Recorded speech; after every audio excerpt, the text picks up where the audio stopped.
When Donald Trump tells Europe to jump, Brussels doesn't always ask how high.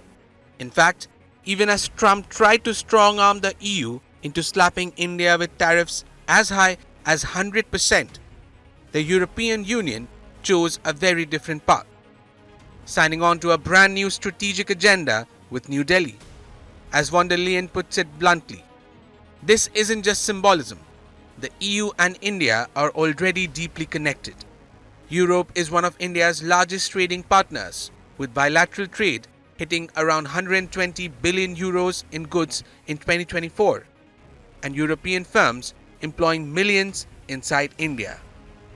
Negotiations for a free trade agreement, which has stalled for nearly a decade, are suddenly back on track. But just as the talks reached the finish line, Trump threw in his trademark grenade, a demand that EU impose punitive tariffs on India and China. He pitched it as the only way to cripple Moscow's war chest, since both nations still buy Russian oil. His officials floated numbers between 50 and 100% tariffs, the kind that could blow up supply chains overnight. Trump's message was blunt: Ukraine is Europe's war, so Europe should pay the price. And yet, Europe didn't bite. Brussels knows reality. It still imports Russian gas, and penalizing India, one of the world's fastest growing markets, would only backfire.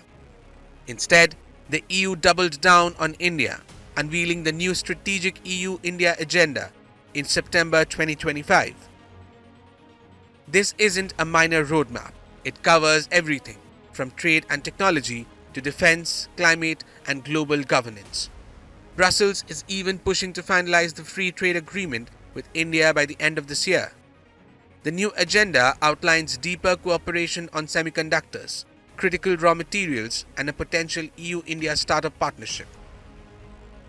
It puts heavy emphasis on clean energy, with joint work on renewables, hydrogen, and sustainable finance. On security, the plan takes EU-India ties into defense industrial cooperation, maritime patrols, and a new security and defense partnership. Connectivity also stands out, with flagship projects like the India-Middle East-Europe Economic Corridor to bypass checkpoints and diversify trade routes. So what does this all mean? Simply put, Europe is signaling it won't let Washington dictate its India policy. Strategic autonomy is the new buzzword. Brussels sees India not as a problem to be punished, but as a partner to be courted, one that helps Europe diversify supply chains, balance China, and stay relevant in the Indo-Pacific. Trump may huff and puff about tariffs, but the EU is clearly betting on trade over tantrums. And in the long run, Brussels knows that breaking with India would hurt Europe far more than it would hurt Trump's America. With Jyoti Shukla, Bureau Report, India Today Global.